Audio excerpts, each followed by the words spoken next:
Hey gang, AV here. Welcome to my review of the Star Wars Return of the Jedi Han Solo in Carbonite, the vintage collection version. This was the very same vintage carded figure that was available with the Jabba's Palace adventure set. Here is just a brief look at that box. This was packaged inside this box along with Reese, who I will be reviewing separately. That's how he came as a carded figure. The card has a front and a back. Back of the card shows other figures available in the same wave as this playset was released. I will say this, that if you are a mint on card collector, be on the lookout for this card in particular. For some reason, it was bent when I took it out of the packaging. It was held in there pretty securely, but still, there is an obvious crease right at the top of the bubble that goes across the card. So, I mean, if you're a mint on card collector and you want this thing pristine, it may be a little tough to find. Reese appears to be, I mean, he has his own defects, but he doesn't have quite that one. So, not sure how common that is, but I am pointing it out. I am not a mint on card collector. I'm going to open this guy for you right now. And let me dig out my X-Acto knife so I can do that. Unfortunately, I'm a little discombobulated because I just changed my my setup around for the sake of this review, so everything's not quite where it used to be, but we'll get through it.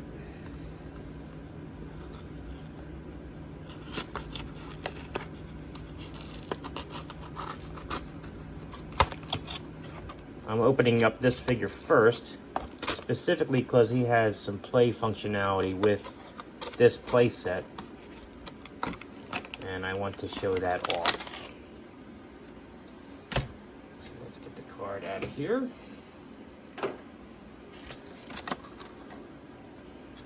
Move the outer shell. He has two trays. The Carbonite section is actually pretty cool. It's got a little bit of heft to it, which is nice. Look at that a little closer in a second. As usual, we're going to have a look at his accessories first. His handcuffs, which are very soft, pliable plastic, and not real, and taped in, so they're not really cooperating with me. Let me get the X-Acto knife out again. There we are. And here's these handcuffs as well. I'll move the figure while I'm at it. Get this junk out of here. Okay. Angle down a little bit. Alright. So, he has two sets of shackles, it looks like. These are probably for his wrists. And these will be for his legs, if I had to guess. So, we'll look at them in a second after I do his articulation, because I gotta get the figure loosened up a little bit. Here is the Carbonite block, which is accurately represented. I can't talk this video, I'm sorry. Represented with some painted details there on the controls. That's nice. Not much on this side.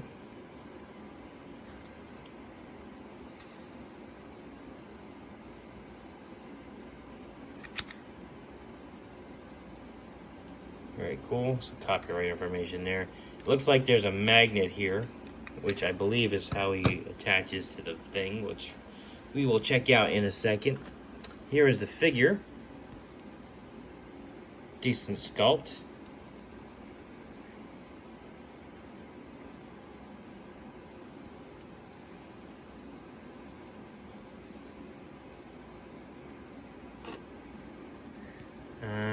His head is on a ball joint. Does a full 360. Arms go up, do a full 360. They can go up about this high. There's nothing at the bicep. His elbows are stiff. They do a full 360 rotation. Let me get that hinge working. Give me a second, gang. This is not cooperating with me.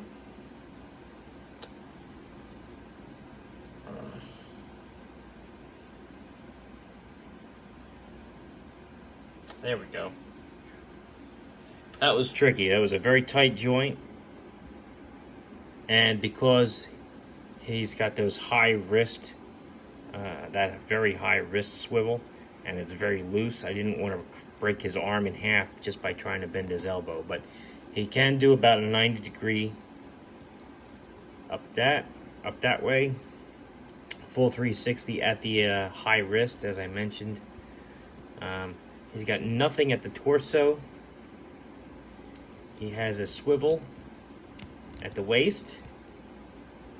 He can kick his leg up about that high. He can kick it back even farther, which is odd. Nothing at the thigh. He has a single joint at the knee. He's got a swivel at the ankle. He can point his toes down and up. And that's about it for his articulation. I'm not sure if these are leg shackles. I believe they are.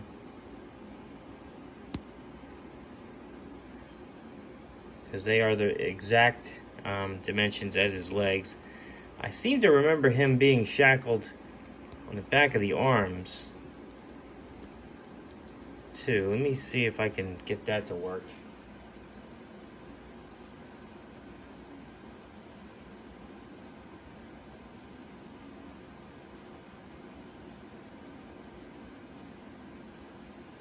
Yeah, you can. If you wanted to shackle the back of his arms, you can.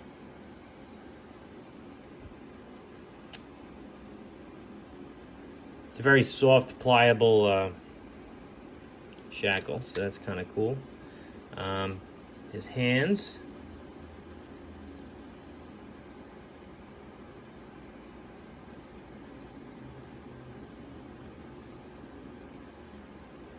This is a little easier said than done. This does not want to clip that way. Let's see if they'll do in the back. I think it will.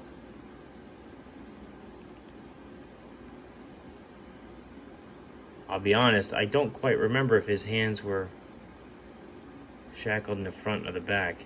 It's been that long since I've seen the movie that I genuinely don't remember. I guess I need to watch it again. Alright, so from the back, it looks like you can get it. There we go.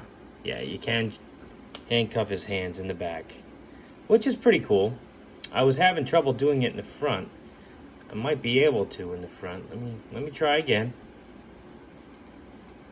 You gotta make sure the stuff works. Yeah, okay, you can do it in the front too. And the handcuffs and the shackles, they're both very forgiving because they're a nice soft plastic. Alright, so last but not least, let's see how well the Carbonite block works with the playset. I believe it's a magnetic attachment. And I'm right. There it is. Sticks right in there, no fuss. There is a leveler in the back, which allows you to lower and raise the Carbonite block. Very nice. Very cool. I like the magnet touch because it doesn't take away anything from the playset. I mean, it's just a very forgivable notch right there. And this is flat, so there's nothing imposing this either. So using a magnet to make that connection I do approve of that. That's pretty cool. Pretty cool. So, in closing, this has been my review of the Han Solo and Carbonite figure, which came exclusively with this Jabba's Palace playset. I think it's a great touch. I think it's perfect with this playset, and a very cool figure overall. So, if you like this video, check out my channel. If you like what you see there, then please subscribe. As always, thanks for watching, and stay tuned for the last figure in this set, Reese, who I will be reviewing very shortly. So anyway, it's been AV. Take care.